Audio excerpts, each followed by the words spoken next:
After more than 50 years of mentoring business owners, executives, supervisors, and frontline leaders, I've become convinced of something most people completely overlook. Stress doesn't stay contained inside a leader, it spreads.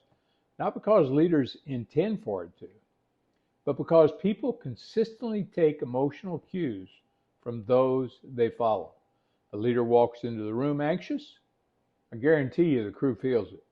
The leader becomes frustrated, the tension begins spreading. The leader reacts emotionally to every problem. Soon, everyone is into the reacting game instead of the thinking and solving issues game. What makes That's what makes stress so dangerous. It rarely affects only one person. It quietly becomes contagious. Why this matters. Many leaders believe stress is simply part of the job.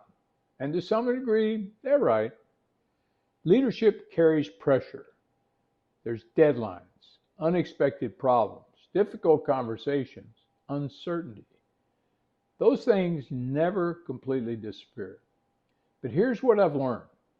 Pressure is inevitable. Passing that pressure on to everyone else is not. The leader sets the emotional climate, whether they realize it or not. People don't just respond to instructions. They respond very powerfully to emotional signals. If the leader appears overwhelmed, the team starts anticipating trouble. If the leader stays composed, the team gains confidence. The situation may be exactly the same, but the emotional environment becomes completely different. If difficult conversations are constant pressure have you second guessing yourself as a leader, I've created a free guide to help. It's called Get Calm, Clear Leadership in 14 Days Without Overthinking Every Hard Conversation. You can download it for free, my gift, at go.henrychidgey, HenryChidgey.com. The link is below. Now let's talk about why emotional leadership matters more than most people realize. First, how does stress spread? Stress rarely announces itself. It shows up in small ways. A shorter answer than usual, an impatient tone, interrupting someone before they've finished speaking, making quick decisions without enough information, assuming the worst before asking questions. None of those seem significant on their own, but people notice them. Sometimes they only notice them subconsciously, but they notice them. And before long, the supervisor becomes impatient. The foreman becomes defensive. Crew members stop asking questions. Problems get hidden instead of discussed. Communication becomes shorter. Trust begins shrinking. No one sat down and decided, well, let's create a stressful workplace.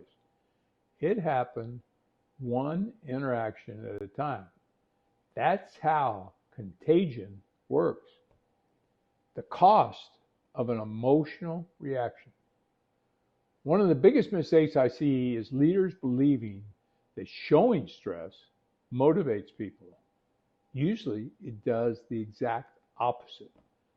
When people consistently and constantly feel tension, their thinking narrows, creativity decreases, initiative disappears.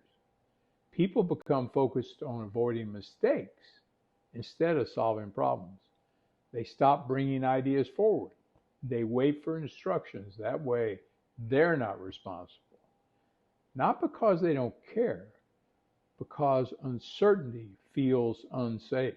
And eventually, the organization slows down, not from lack of talent, but from lack of emotional safety. If you're carrying more pressure than you know what to do with, you don't have to figure it out alone. I work one-on-one with business owners and leaders to help them lead with greater clarity, confidence, and calm under pressure. Together, we identify what's creating unnecessary stress and build practical leadership habits that create healthier teams. You'll find more information below if you'd like to learn more. Calm is a leadership decision. And what do I mean by that? People sometimes misunderstand calm leadership. They think calm means being passive. It doesn't. Calm leaders still make hard decisions. They still hold people accountable. They still address poor performance. They still make difficult calls. The difference is they don't allow emotion to make the decision for them. Calm creates clarity. Clarity creates confidence. Confidence creates trust. And trust creates teams that perform consistently, especially when pressure increases. Because the greatest test of leadership isn't how you lead when everything is going well.